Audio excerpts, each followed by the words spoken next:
Hello, everyone. Welcome to my weekly live Q&A. My name is Danny Segura. Today is December 15th. It is 1 p.m. Eastern. And yes, welcome to my weekly live Q&A. Tons to talk about here. Obviously, we just wrapped up with UFC 245 last night. A huge pay-per-view event, 3 title fights on the line. On top of that, there was some other pretty important fights as well for their respective divisions. So tons to talk about there. But also this week was full of news as well. We learned that Jairzinho Rozenstruik is taking on Francis Ngannou, so that's a pretty good fight there. A few other bookings went down, and man, I'm still trying to recover from UFC 245. So can't think of anything else that happened during the week, but I'm sure a lot did. So you guys might remind me with the questions.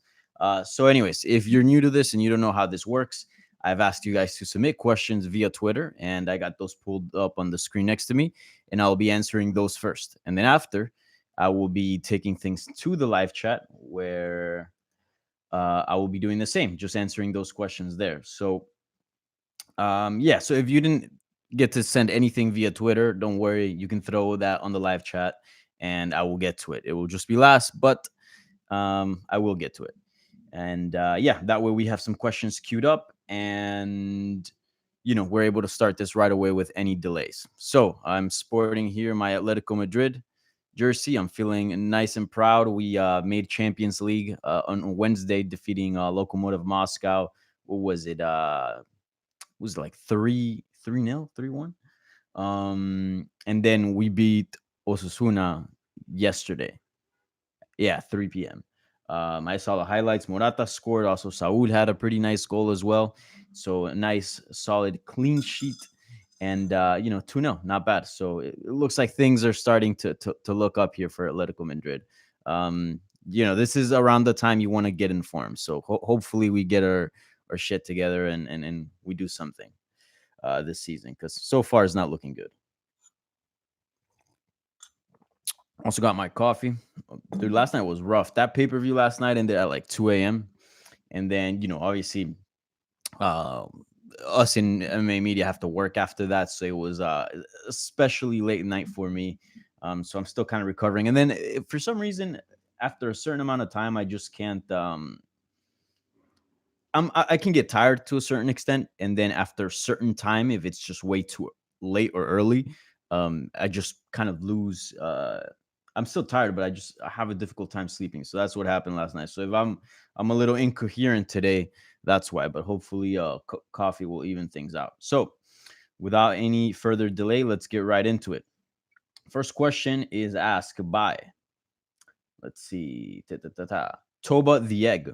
This is on Twitter, of course.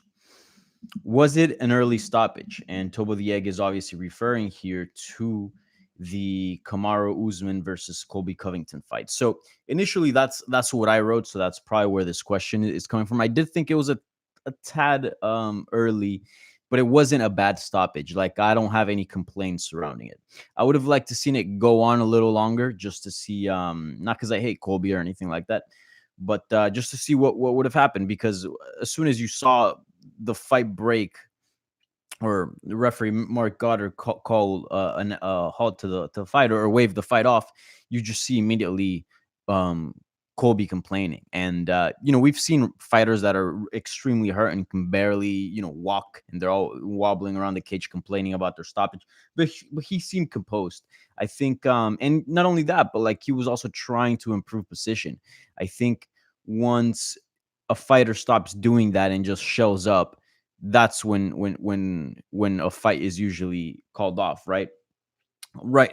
There's also the factor that a fighter can be taking massive amount of damage and still be fighting back, and then the referee is in there to save them. So that can also be the case as well. But I didn't think that was that in this specific scenario. Also, it's a title fight. I do think that you should always referee fights the same across the board, but I think for title fights, you just gotta let things, go on a little more, just because of what's at stake. But regardless, it wasn't a bad stoppage. I thought that Colby was hurt. There was no doubt about that. He was dropped twice before the fight actually got stopped, and then he was taking some serious ground and pound right before the fight got called off.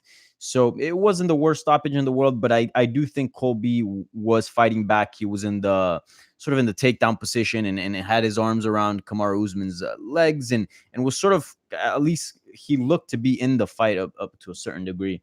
And not only that, but he was doing well on the scorecards as well. So I think you got to factor all those things. But again, Mark Goddard has to make that decision in split seconds. This is me just analyzing it, from home on a screen, right, nice and comfortable without the pressure of the crowd and all that. So um, a bit of an early stoppage in my opinion, but it was not a bad stoppage. So moving on, AAO at Coyote Dog 619 AO says or asks, it was basically thoughts on Mark Goddard not giving any warnings for the shots to the back of the head. Yeah, I did some comments. I did see some comments about that, but watching the fight, maybe I would have to go back and look at it a second time. But watching the fight, it didn't look like a blatant illegal strikes were going down by Kamaru Usman. So wasn't all that concerned about it, to be honest. I might have to go back and check it out, but yeah, I don't know. I didn't think much of it. So I think because of that, it wasn't that blatant. I think if it would have been that blatant, if it would have been that bad, then I probably would have caught on to it. But I did see some comments about it. But overall, at least that was mostly fan feedback, I think, from MMA media and other people watching. I don't think there was much comment about that. So I don't think there was much controversy surrounding the ending of that. AAO. Thanks for throwing that question. The Executioner 91, the homie returns. He asks, why is Jorge the number one contender after beating Askren and Diaz? So why is he the number one contender? Is he the number one contender? First of all, let's check that out. Let's see. I'm going to see if I can pull the chat back. 1 second. No, I don't think I can. Anyways, why is he the number? First of all, I think he is the number one contender. He should be, but on the rankings, yeah, he's the number one contender. So, well, technically, no. On the UFC rankings, Tyron Woodley is still the number one contender. The dude hasn't fought since March, right? Since losing his belt to Usman, and somehow he's still the number one contender. I think I even talked about this on the previous live Q&A where I was just making a statement how ridiculous that is. Like, look, I think there should be a rule across the board. Like, if you are a champion and you lose the belt, you should automatically be booted off the top 5. Simple. I mean, how is it that you lose a fight and then you're still the number one contender? That makes no sense. If you go by that logic, then the number one contender would always be the same 2 guys, right? Because then let's say Kamaru Usman faces Tyron Woodley again, who's the number one contender, beats Usman this time, then Usman loses his belt, he just drops back down to number one contender, and then who do you give the shot to? The number one contender. So then you just keep doing the same fights. So that in and with itself, with the way the system should work, by awarding the number one contender the shot, that itself doesn't make sense. You would have the same 2 guys just swapping places, fighting for the belt the entire time. That's how ridiculous that is. But anyways, so it's Woodley, Covington, and Masvidal. Of course, these haven't been updated. But yeah, Masvidal is on a solid win streak. You can make the case that Leon Edwards, who's below Jorge Masvidal, could be a more deserving contender than Masvidal. But if you keep in mind, I think 3-fight win streak. Within that, he knocked out Darren Till. Within that, he also scored the fastest knockout in UFC history, which that's huge. I mean, that alone can warrant a title shot in many different cases. And then he has a win over Diaz, who's a top guy, right? Maybe not the very top, but he's certainly a top 10 fighter. I think Jorge Masvidal should absolutely be the number one contender if he chooses to fight for the belt next. Because obviously he probably has different avenues, and I believe he's a little hurt too, so he's probably going to take some time off. But I think Masvidal should be the number one contender.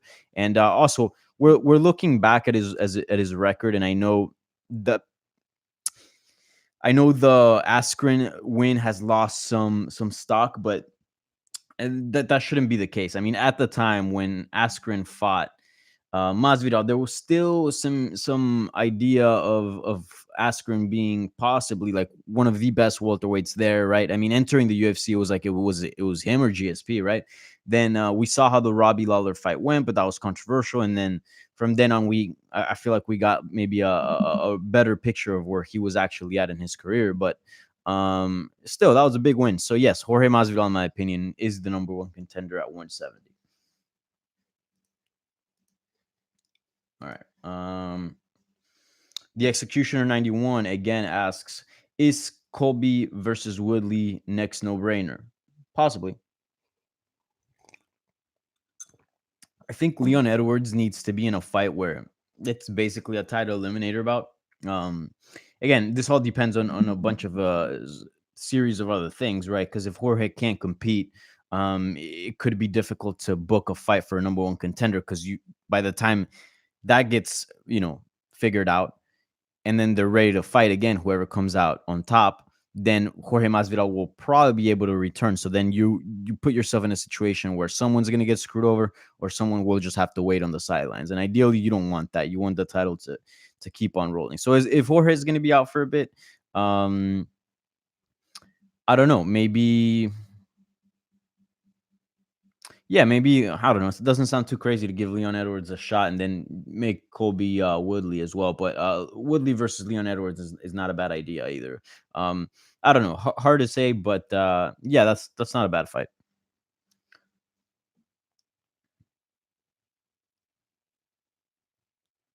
Michael Terrell asks, if Holloway wasn't getting an immediate rematch, who were the number one contender be? Yeah, so I don't know if you guys caught that, but Dana White basically at the post-fight presser, which you can find on MMA Junkies YouTube channel. Yeah, basically he said he was very interested, 100% interested in doing that immediate rematch. I believe Holloway has only defended his featherweight title a number of 3 times. I didn't think the bout was controversial, so ideally, like, you guys probably know how I feel about immediate rematches. I wouldn't like to see it. I would just like to see the next contender get thrown in there. Not a big fan of the immediate rematches, but it is hard to deny that Holloway is a great featherweight. So it's not like he's a new kid in the block and just won the belt, and now he's getting an immediate rematch, right? No, there is a little bit of a case there. He did defend the belt a few times, and I think if there wasn't such a mess at featherweight at that time with Conor McGregor leaving the division and all that, he probably would have gotten a shot much sooner and probably would have reigned that division much sooner because before the Volkanovski fight, I think he was on a 14-fight win streak at featherweight, not counting the lightweight loss against Poirier. So yeah, it's pretty ridiculous. So I don't hate it. And let's see who are the contenders right now at featherweight. I don't hate it as long as it doesn't screw somebody over and messes somebody over that's actually deserving and has put in the work. So here are the featherweight rankings according to UFC.com/rankings. Number 1, Volkanovski. Well, he's the champion now, but following that is Brian Ortega, who pulled out of the Korean Zombie fight due to injury. Then we got Jose Aldo, who is no longer in the division. He's a bantamweight. Then Zabit, who in his last outing defeated Calvin Kattar at UFC in Russia, right? Moscow. I don't know if that warrants a title shot. And then, Frankie Edgar, who's fighting Korean Zombie and has expressed no interest in fighting for the belt, and will be looking to go down to 135 eventually. So yeah, there's maybe Chen Sung Young. You know what? Maybe. Let's see what's his streak. If he gets past Frankie Edgar, the Korean Zombie, maybe he deserves the next shot. And actually, I would like to see that over an immediate rematch with Holloway. Let me see.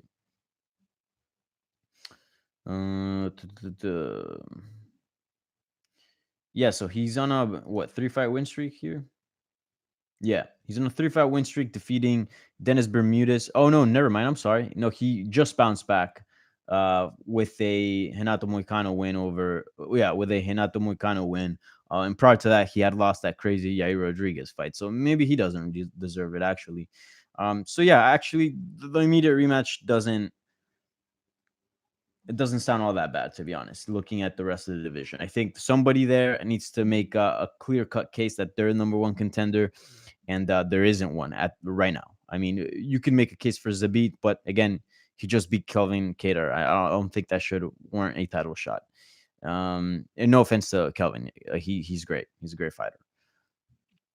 Maybe you make Yair Zabit finally, and that be a legit number one contender fight. I would not hate that at all.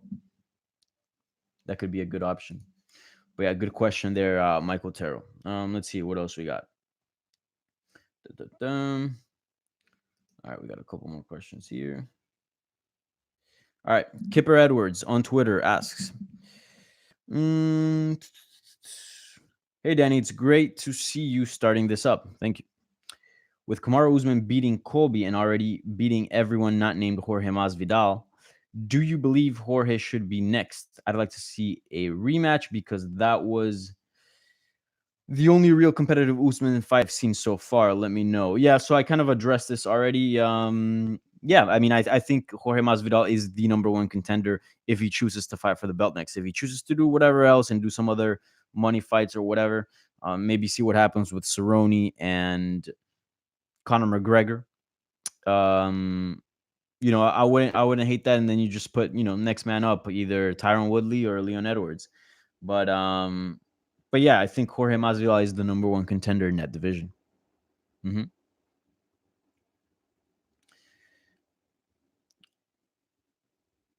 Kipper Edwards asks again, how do you see the bantamweight division playing out? Henry is clearly avoiding Aljo, and Jan got into a scuffle with Cody. No chin, according to Jan. That sounds fun. Triple C is talking Aldo, while fans and contenders are growing impatient. What needs to be done to fix this mess? Well, Kipper, I don't think. Well, first of all, Henry Cejudo is injured. He is recovering from a shoulder surgery. Um, so he is by no means avoiding Aljo, and Aljo also had a surgery. I don't know the details of it, but I know he's out at the moment. I think it might have been a bicep injury, and so those two are out of action. Upon return, I think Jan, with the win over Uriah Faber, which was an amazing win, I think he should get next. That's obviously if Aljamain Sterling is unavailable, because Aljamain Sterling, in my opinion, is the number one contender in that division. And then as far as Aldo, man, dude, I thought Aldo won that fight, and Aldo showed in that fight he's still very dangerous. So if you're saying he's avoiding Aljo by calling out Aldo, that kind of rhymes. I don't think that makes much sense. I mean, you're going from, I don't want to say from bad to worse, but like those are tough dudes, man. Regardless, you're picking a tough fight, so I don't think there's any finger pointing there. Like, okay, even if he does call Jose Aldo, that's still picking a tough ass fight. I thought he beat Marlon Moraes, in my opinion. I thought he looked damn good at bantamweight, which I was surprised. Aldo, the whole time, I mean, I've been a skeptic of this weight cut for since the moment it got announced. I mean, even when it got announced, when Aldo was teasing it against, like, just tweeting it like months back, I'm like, yeah, that's just talk. Like, that shouldn't even be reported on because it's not news. That's not going to happen. And it did, which is insane. All throughout the week, he looked like shit. He looked bad. He looked sunk in. He looked without energy. He looked worried about his weight, always layered up, right? He just didn't look healthy. Then comes Friday morning, he weighs in, doesn't need anybody to walk him to the scale, seems in good spirits, he's smiling, makes 136, doesn't have to use the hoop or the towel or any of that. And then come fight night, he went, all 3 rounds in a very high-paced fight, so his cardio held up. Moraes cracked him a bunch of times, testing his chin. He looked fast. Compared to Marlon Moraes, he looked a bit slower, but we're talking about bantamweight speed. So naturally, just coming down from 145, he is going to be slower. But he still looked quick enough, or was quick enough to hang with Moraes. great chin, great cardio. I mean, he passed every single test with flying colors. Is this sustainable? Is this something he can do over 3, 4, 5 fights? I don't know. I guess we'll find out if he sticks around 135. But I thought he looked great. So by Cejudo calling him out, back to your question, bro, I think that's still a tough fight. There's no way that man's scared of Aljamain Sterling. It's just, both of them are injured and both of them are out. He's triple C, man. And how do you fix this mess? Look, as much as I just made a case for Aldo, and as much as I just said that I thought Aldo beat Moraes, it's tough to give a guy a title shot off a loss. So fight Aljamain Sterling, make Aldo fight somebody else, and if Aldo wins, I wouldn't, because of his seniority and who he is in MMA, I wouldn't mind him getting a title shot off one win. Wouldn't mind it. But Aljamain Sterling is the number one guy. He's next if he's healthy. All right. Let's see. Last one from Kipper Edwards. Kipper Edwards. My bad. I'm thinking of Trippier. Still Atletico Madrid mindset. You know how that goes. Lastly, Amanda Nunez is talking about a boxing match with Clarissa Shields, the boxer. Should she angle for that, since it could be a large payday and no real contenders anywhere unless you count Anderson at 145 and Aldana at 135? I think Aldana needs another matchup before. What do you think? So very interesting the way the bantamweight picture is playing out for Amanda Nunes. So she picks up a pretty dominant win against Jermaine Durandamy. By the way, most people thought that was going to be a wash and probably a quick fight. I called that out. If you guys tuned into the last Q&A, I said JDR is game, and I said it on Twitter as well. She will put on a competitive fight. At the end, it was pretty dominant from Nunez, but that's because of the gap on the ground. But once the fight was on the feet, I think Jermaine did enough to create questions. So, the whole time you're wondering, okay, if this fight goes on the feet, she could crack Nunez, and she did several times. She hit her pretty hard. It went the way I thought it was going to be. I still favored Amanda Nunes to win, but I thought, Jermaine was gonna create some doubt within the fight, and I think more or less that's how it went down, at least in some rounds. But it definitely wasn't a complete wash, as some people thought it would be. Anyhow, yeah, so I don't think Nunez looks too interested in fighting Clarissa Shields. Somebody asked her at the post-fight presser, and she was like, oh, yeah, you have to pay me like more than $1 million or something like that. It almost seems that this is more of that Dana White is pushing those talks, and Clarissa herself. But Nunez has said it. She's like, I'm an MMA fighter. I'm not a boxer. I mean, I'll go box if I get paid like a handsome fee. But other than that, like, she should come to MMA. And she was like, yeah, I'll take her down. And I'll, like, choke her ass out. Like, I'll submit her. I'm not interested in seeing either an MMA fight or a boxing match. I think we know who wins what. I think I'm more interested in the boxing one, though, just because of Nunez' power. But once you take away her ability to kick, and she's very good at it, and it's a big part of her tool set, and then her ability to grapple, I think, Clarissa should be able to beat her. I mean, that's her sport, right? On the other hand, if it's an MMA fight, I mean, Shields Clarissa stands no chance against Nunez. That's just a fact. So I'm not really interested in that. The interesting thing about these like boxing super fights is that the big names is what does a lot. But like, for example, obviously tons of people have heard of Canelo Alvarez. A lot of people have heard of Jorge Masvidal at this point. So it would be a mega fight. So outside of the skill set, like the buildup, it would just be a big event. I think people are attracted to that. With Clarissa, I don't know how many people, if I were to go out on the street right now here in Brooklyn and ask people, if they know who Clarissa Shields is, I mean, maybe I'm wrong, but I don't know a lot of people would. So I don't know if it would be this huge mega fight that would warrant, or that could potentially make huge paydays for both fighters. I don't know if that's a thing. Like, I don't know. I'm asking. So maybe I'm wrong. I don't know. But yeah, I don't know if I see that happening, to be honest. Maybe. You never know. Anyways, all right, moving on. Terrence Leviret. Sorry if I butchered your name. Let's see here. Hey, Danny. I really would like to see a women's atom weight division. They can just take it from Invicta FC. What are your thoughts? Poor Invicta FC. They just UFC just takes their talent all the time. But I guess that's what they signed up for. But no, I have no interest in seeing an atom weight division at this moment. I mean, I can't really mention too many atom weights. So I don't think it's like a division that, like, for example, before the UFC brought on strawweight, because the first division they had on was women's bantamweight because of Ronda Rousey, obviously. But I was well aware of what was going on at strawweight in the women's division. Like, that division was rich over at Invicta. I mean, there was tons of fighters and big important fights. I don't know if the talent is that the pool of talent is that deep at atomweight. So I don't know if bringing it over to the UFC would be a good idea at this stage. I think you let that grow, and if it becomes a thing where, we're getting some big fights and some big names are coming out of that weight division, then you look into building on it. But neither Bellator or the UFC have it. That should tell you something about the climate in that weight class at this point in time. Things can change. You don't know. But no, I don't have any interest in seeing an atomweight division. I think right now with what the UFC has is perfect. 115, 125, 135. I would have liked to seen that 145, but hey, they weren't about it, or it seems they're not about it, and Bellator's doing that. So yeah.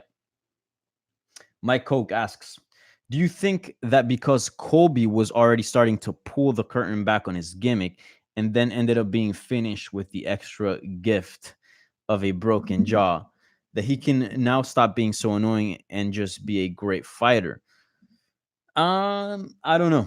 I don't know how much you can go back on. And I mean, he even pulled the curtain back on his gimmick, right? But he doubled down throughout fight week with the suits and what he would say, right? It wasn't as it wasn't as as the same level as it was before, but nonetheless, he was still sticking to his guns there.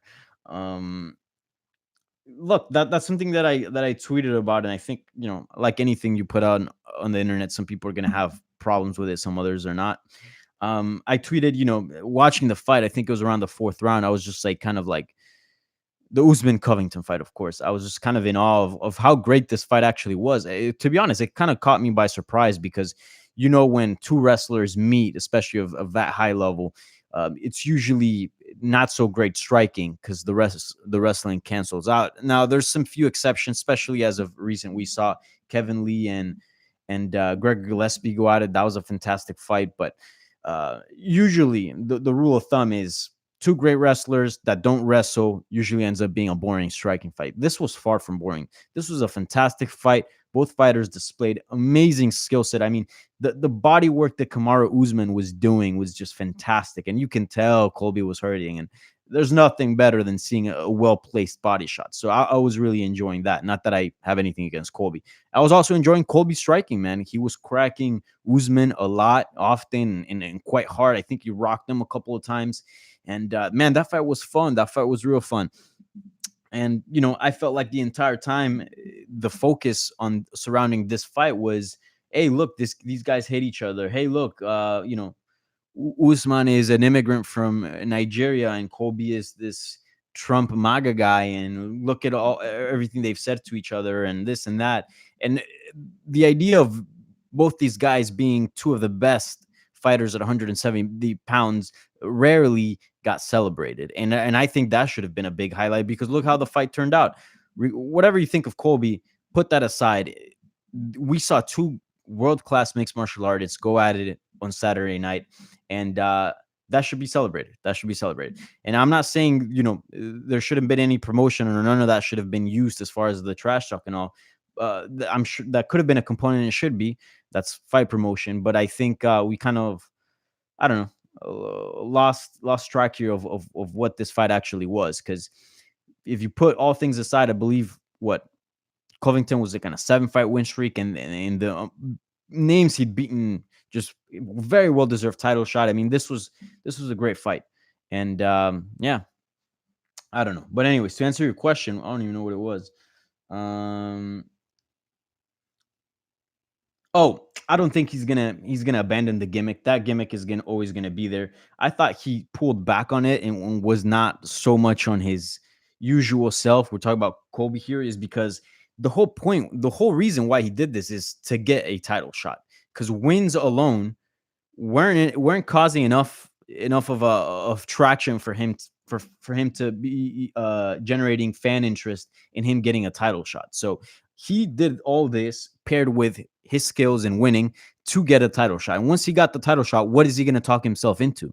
That was the whole idea behind the whole gimmick. So yeah, so once he got the title shot, it was kind of like my work here is done. Don't get me wrong, I still got to do certain things. I gotta keep up certain appearances, but I don't really have to go extremely out of my way to promote this fight because my goal was to get the title shot and I did. That's how I feel what would happen there. All right, there we go. Just went out of focus for a minute. So yeah, I don't think he's gonna abandon the MAGA gimmick, and he's gonna keep doing that. It might be a little different now, but hopefully he gains some fans. And I'm talking about Colby the fighter, so he can use less of that MAGA shtick. To be honest, uh, but much respect to Colby the fighter. I mean that was a good fight and a respectful effort. I thought he was doing quite well. All right, Troll asks, and I believe this might be the last question on Twitter, so I'll hop on the live chat in a minute. Thought experiment real quick. What if, big what if Connor and Cowboy come in at 165? They could force UFC to recognize the division. Nope. That would just be a welterweight bout where two guys came in at 165. That's it. That wouldn't change absolutely anything, and the UFC wouldn't be forced to create a division. Nothing. It'll just be, or might even be no, yeah, it'll still be a welterweight fight, just at the 165 limit. Like both guys weigh in that. So, um, all right, he's got one more question. Does Justin need to fight the winner of Felder versus Hooker on the same card as Khabib versus Tony? Justin, obviously the number one contender, but probably will need a fight, and being on the same card will keep him in that title view. Yeah, in that timeline. Shit. I don't know. I think Justin has done enough. So if he wants to sit out and just not fight anyone else, not roll the dice again, and just take on the winner of Khabib versus Tony, I think he should do that, and I think he could do that. I think it's deserved. He's put in a good amount of work to deserve a title shot. Now we had earlier on the week. That's something else we haven't talked about. Dana White saying that we 100% could be staring at a rematch between Khabib versus Connor if Connor were to beat Cowboy Cerrone at 170 and Khabib were to get past Tony Ferguson. Although I think most people would feel like Khabib will get past Tony Ferguson and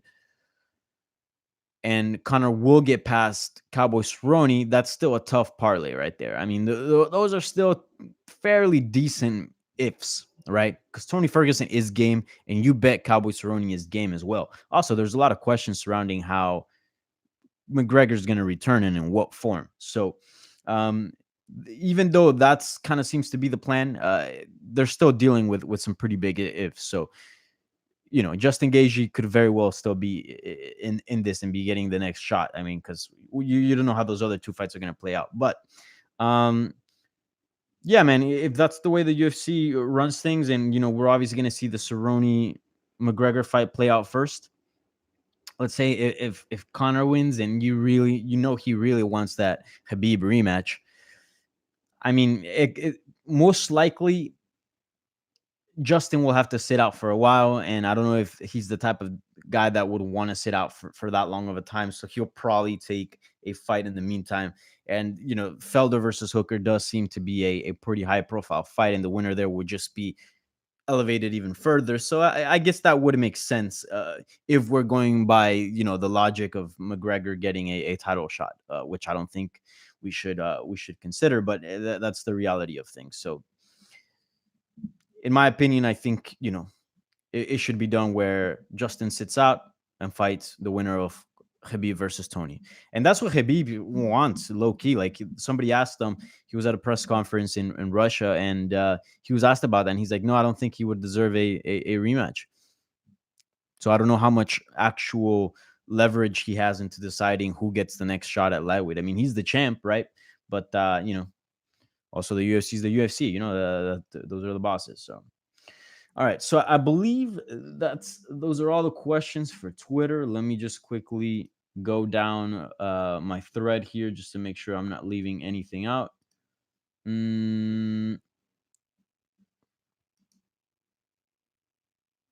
Okay, no, we got one more, and then I'll hop over to the live chat. We're good on time though. So I usually, if you're new to this one, new to this thing, I usually go about an hour. So we're a little bit past the halfway point here. All right, Farah asks on Twitter, did you think Amanda Nunez underestimated Jermaine Durandamy? Nope, not at all. I thought Amanda Nunez stuck to her game plan. I know some people thought the fight was a little boring towards the end, but that's what champions do. Champions win. Sometimes they can be entertaining, but above all, their primary goal is to defend the belt. That's their duty. That's their job. So she did what she needed to win. She did what she needed to do to defeat Jermaine and win the bout. Wrestle her ass off. Strike when available, but in general, just grapple her ass off. And look, it's not like she laid and prayed. There was some submissions there that looked pretty tight. She was looking to finish the bout, but Jermaine, as I said before, man, she's tough. She wasn't gonna go down easy and put on a good fight. And eventually, Nunez, we know her gas tank is not the best. She's not a cardio machine, but it's improved. But she went 5 rounds, and she did lose some steam towards the end. But Jermaine as well. I mean, that was a grueling fight. There was a lot of action there as far as energy being spent. A lot of grappling, very very gritty. All right, so that does it for Twitter. So right now I'm gonna hop over to the live chat. I hope I had it on this screen rather than the screen here to the left, so I can be monitoring as I go. So I have no idea what you guys have thrown out there, but I'm about to check that out real quick. Yeah. All right. Let's see. Where is it? Okay. All right. The live chat. Looking dapper, Danny. Oh, thank you. Well, this Atletico Madrid. This is my favorite Atletico Madrid jersey. Although the new one this year with it's got a little less blue and it's just mainly white and red. I like it a lot, and they went a little more classic. That's why I like it as well. Also, when it comes down to soccer jerseys, I always love soccer or football jerseys that still have the collar. I think that's so OG and very classy and very old school as well. The new ones with just the round neck, not a huge fan of. Although some do look nice, I'm not gonna lie, but I'm always a big fan of football jerseys having collars. It looks nice. Look, and it's got the blue detail at the end, just all around a sexy jersey. Yeah, I have a few vintage football jerseys. A couple. I got one from Colombia, from the '92, the year I was born. I think that was one of the coolest jerseys. Adidas came out in at the last World Cup with with an updated version, and it looked pretty cool. Um, I got a Crystal Castle one that I like, and a Galatasaray one. I got a bunch. The collection keeps growing.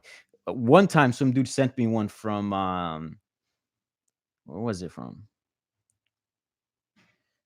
I don't know. Somebody sent it to when I was over at MMA Fighting. Somebody sent it to the Vox Media Studios for me to rock on the MMA beat, and I actually wore it the last day of the MMA beat, the last episode, and I had my name on it and everything. It was from Vienna. That's what it was. It was a small team, but I appreciate it. And it was look cool. So yeah, if you want to send me football jerseys, I'll rock the shit out of them. So cool ones, of course. Anyways,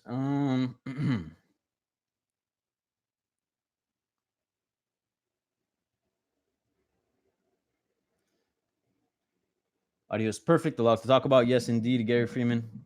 Thank you. I'm glad the audio's sounding nice and crisp.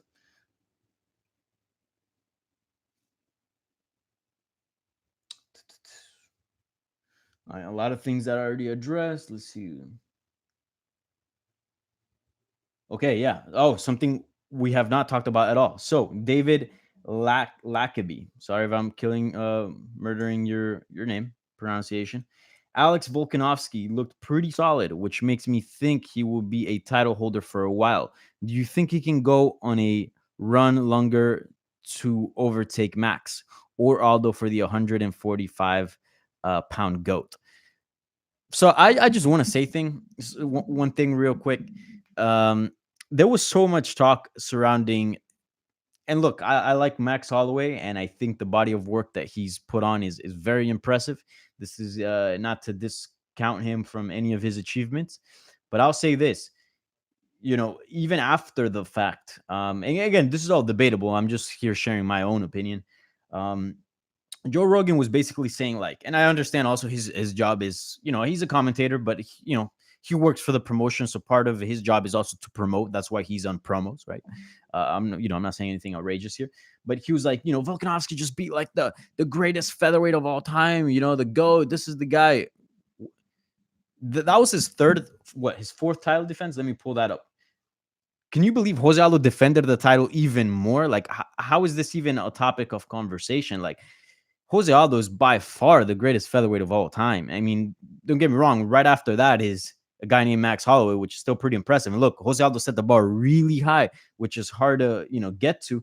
But yeah, Jose Aldo is the greatest featherweight by the greatest featherweight of all time. I mean, just because Holloway beat him twice, which it counts and it does, it should have some sort of influence. That doesn't necessarily should overshadow what he did. I mean, I think Max Holloway caught him. One is a bad matchup. Two, prime Jose Aldo was a few years ago, not the one we see now. He's still very good. That's how good he was. He can be out of his prime and still be elite. But Jose Aldo defended his WEC and UFC belt for much more than just 3 title defenses. But let me just double check here on Holloway. So Holloway, and again, because of the landscape at 145 at the time, you could make an argument that Holloway could have gotten the belt much sooner, and therefore would have made it more of a case to be the GOAT at featherweight. But let's check his. So he won the belt in 2017, defeating Aldo, right in June. Then they rematch in December later that year. So he defended the belt against Jose Aldo in a rematch against Brian Ortega.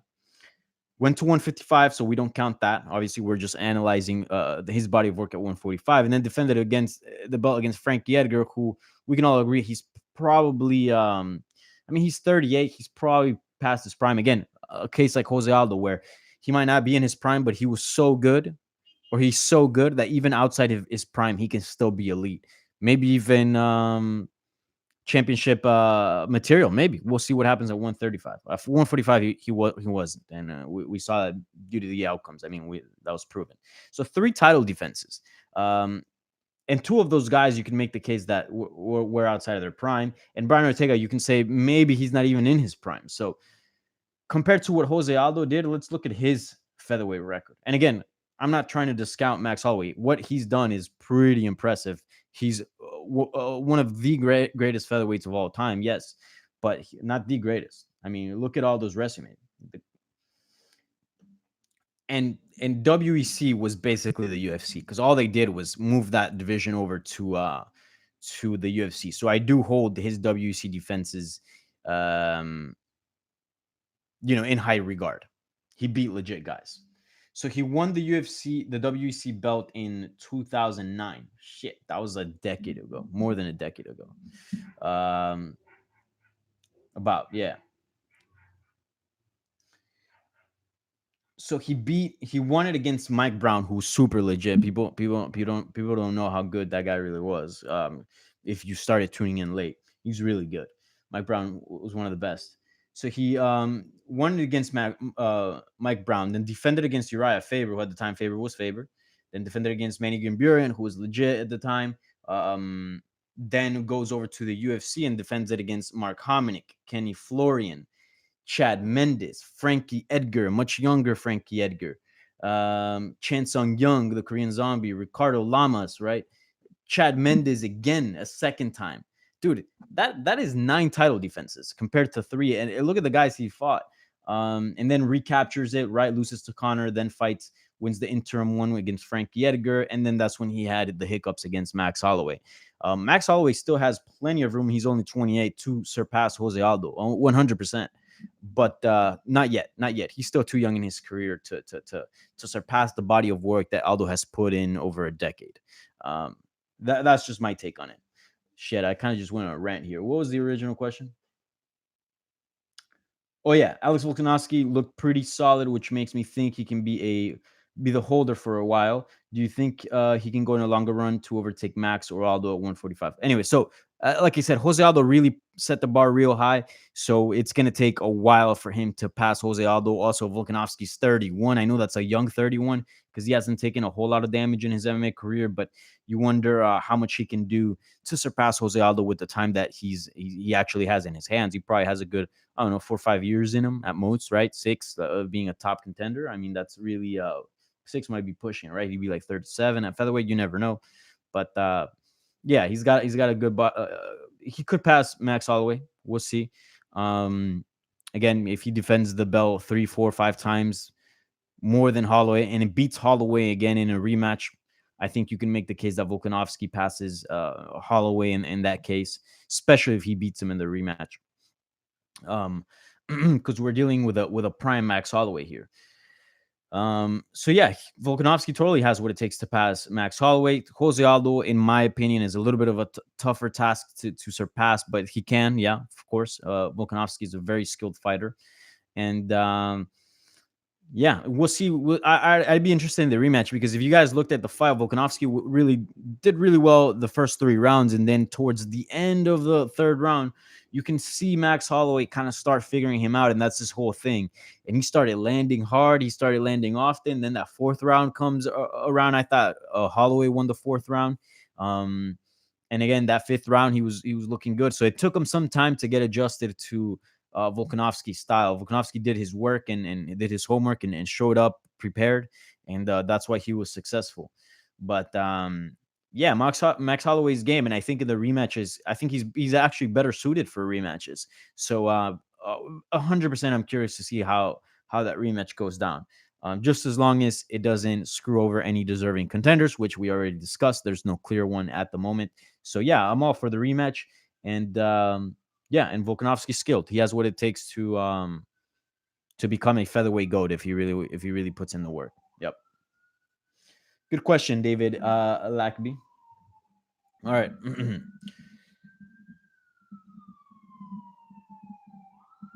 He could have talked or announced talks or something.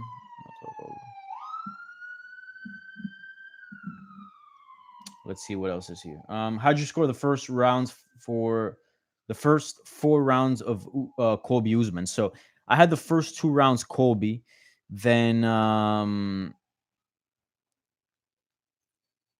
how'd I score it? Let me go back on my Twitter timeline, dude. I don't even remember. My brain is toast. It was a long night of fights.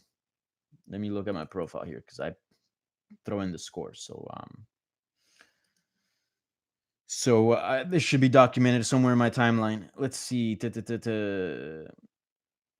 All right. So by the 3rd one, I had a 29-28 Covington. And I wrote, I have a 29-28 Covington, but have to admit, it looks like the tide is turning in favor of Usman. Yeah, so I thought Covington won the first 2 rounds. I thought Usman took the 3rd. The 4th round was so close, man. I scored it for Covington, but if you would have scored it for Usman, I wouldn't have had an issue at all with it. I thought it was really close. Both guys had really good moments, but I went with Covington. So in my mind, I had Covington 39-37 entering the 5th round, but it could have been tied and it could have been easily a 38-38. No issue with that scoreline either. So yeah, it really, the 5th round was a really crucial round, and boy, did that's what champions do. Usman really turned things up and put it on Covington. Great performance by him. He's a really good fighter, man. That guy's a really good fighter. See, that's what should have been celebrated.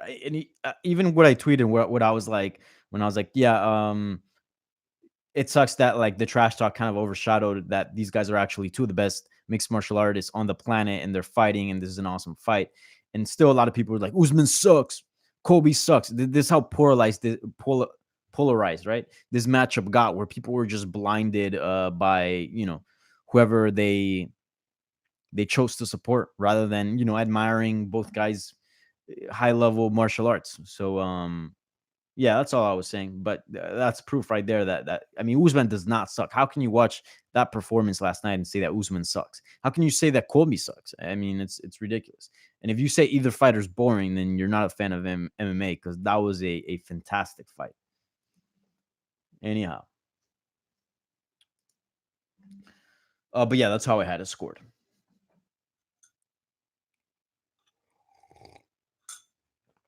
Man, some of you guys are ruthless on this chat.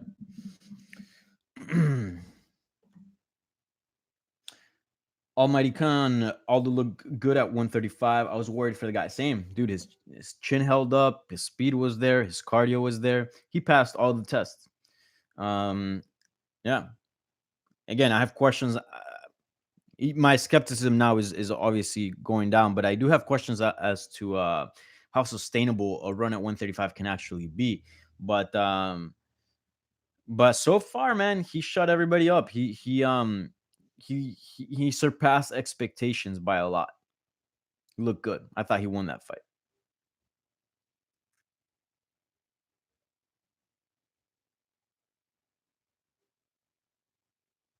Let's see what else is on the chat.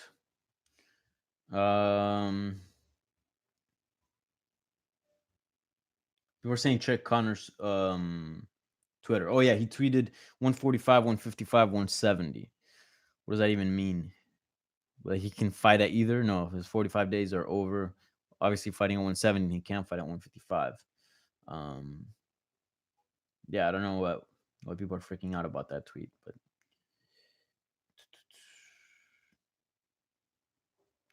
all right, who? Coco Butt. Hey, what's up, Coco Butt? Missed you there in the chat, but I see you're back. Who will be the fighter of the year 2019 and 2020? So 2019, I think Jorge Masvidal. I mean, think about this. He went from being, a known fighter by the hardcores to stardom. I mean, he killed it. And within that process, he knocked out Darren Till in Darren Till's home country. And then he got the fastest knockout in UFC history, and also was part of one of the biggest fights and headline a pay-per-view, and was part of one of the biggest fights of the year without there being a belt on the line. I mean, for me, it's a no-brainer that Masvidal is the fighter of the year. You can make a case for Israel Adesanya. He also had a fantastic year. Hell, even freaking Jairzinho Rosenstruck. He went from literally earlier in the year he wasn't in the UFC. He joined the UFC in February and picked up 4 wins, defeating what was it? Junior Albini, Alan Crowder, knocking all those guys out, knocking out Andrei Arlovsky as well, and Alistair Overeem. And now he's got a fight. He's already booked to fight Francis Ngannou, which is a fight I'm really excited for. That dude killed it in 2019. He should be like the breakout fighter of the year, I think. Or up and comer or whatever. I don't know. But he also deserves an honorable mention for sure. Let's see. Recency bias, Jorge all day. All right. Well, I think I'm all caught up on the live chat. So if you guys have any questions, throw them now, or I might just call this thing quits. I mean, we're almost on the hour here. It is 54 minutes in. So by the time I say my goodbyes, it'll probably be close to the hour. So yeah, if you got questions, throw them now in the chat, and I'll take care of them. We got 5 more minutes. Going once, twice. Nobody in the chat. Almighty Ken comes through. All right. Who wins, Francis or Biggie Boy? By the way, did you guys see the reception that Biggie Boy got when he got to Suriname? It was a hero's welcome. It was really nice to watch. That dude is killing it. It was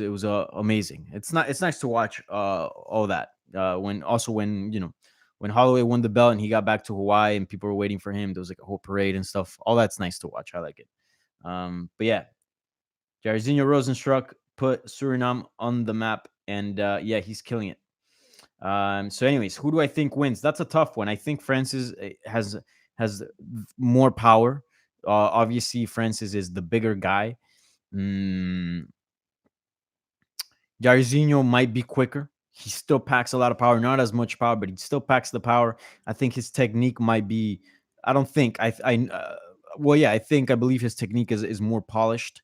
I think with his extensive kickboxing background, because he had so many kickboxing fights, that dude's striking is very, very technical, and very few fighters can match that technique. Overeem could match that technique, but physically his chin couldn't. But yeah, very few can. So that's a tough one, because with heavyweights, a hard shot, Francis Ngannou has way beyond a puncher's chance. And same for Biggie Boy. I actually think Biggie Boy might pull it off, but I do not feel confident in that one as well. I think that's very much a coin flip. But I'm really high on Biggie Boy. I'm really high on Jairzinho Rosenstruck. I think he can do great things, and I honestly think he'll probably challenge for the belt in the near future. So again, you never know with Francis, because that guy's just a berserker. He can stop anybody. But if you are forcing me to pick someone, I think I would side with Biggie Boy. Yeah.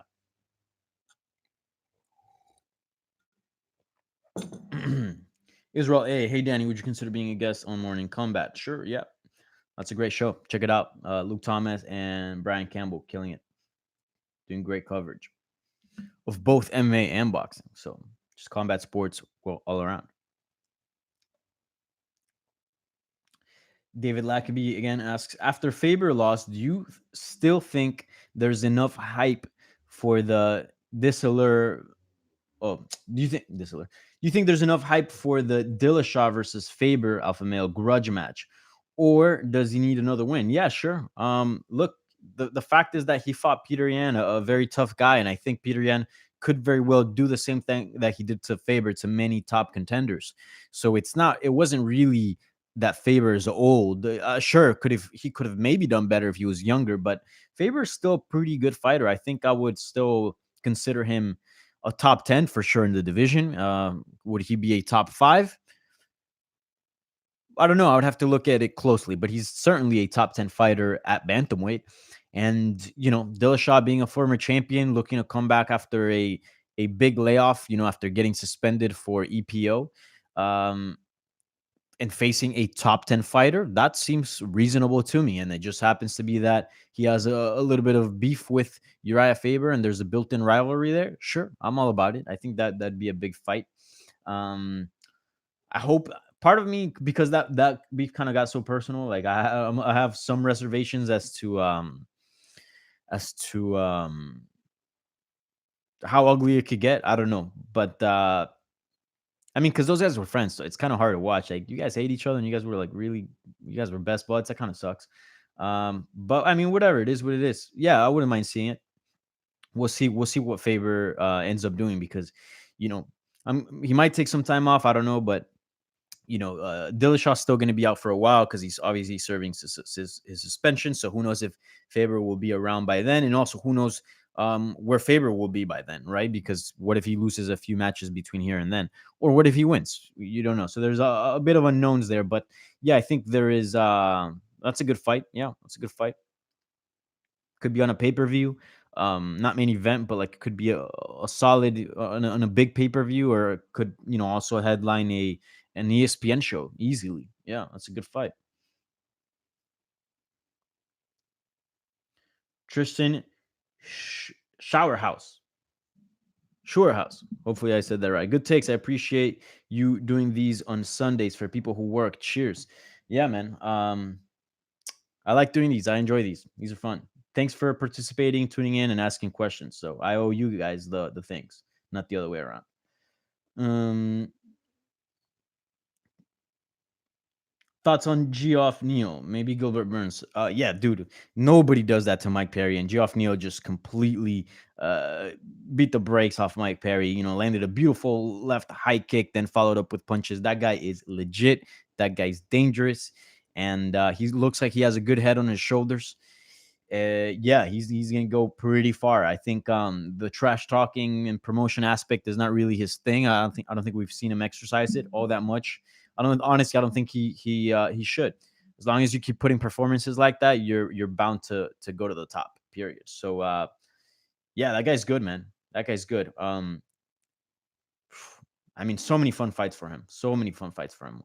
Geoff Neal versus Wonder Boy versus Vicente Luque versus I don't know anybody. But one thing's for sure, that guy needs a top 10 guy. That guy needs higher ranked opposition. Mike Perry was a big name, so that was good for him. But he needs guys that are at the top. Let's see what he can do against guys that are the best at 170. But yeah, he's on his way up for sure.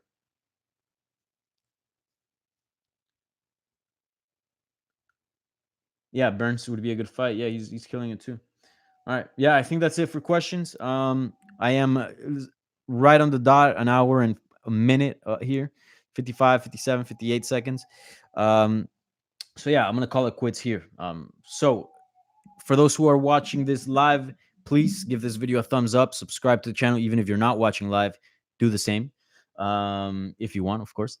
And turn on notifications so you can get notifications whenever I go live. And remember, this is a weekly live Q&A every Sunday at 1 p.m. in this very own YouTube channel. So yeah, thank you so much for tuning in. I appreciate you guys, the continuous support. Also, give me a follow on Twitter, Instagram. That's about it. If you haven't, and yeah, that's all I got. So enjoy the rest of your Sunday. For those who are seeing this afterwards, after the live stream, hopefully you have a good rest of your week. I'll be traveling to Miami tomorrow, so I'll be home for the holidays, for Christmas. I'll still be looking to live stream from there. Obviously, it'll be a little bit of a change, so it might not be the similar setup, and because I'll be traveling, it might not be as crisp, but I'll take the camera, so the video will more or less look the same. I can't take this mic because it'll be just too much to travel with, but I'll look into something and have a decent setup. So yeah, thank you so much. Hopefully you guys enjoyed the fights last night. And yeah, subscribe, follow me. And yeah, that's all I got. Happy Sunday. Peace. Au Patleti.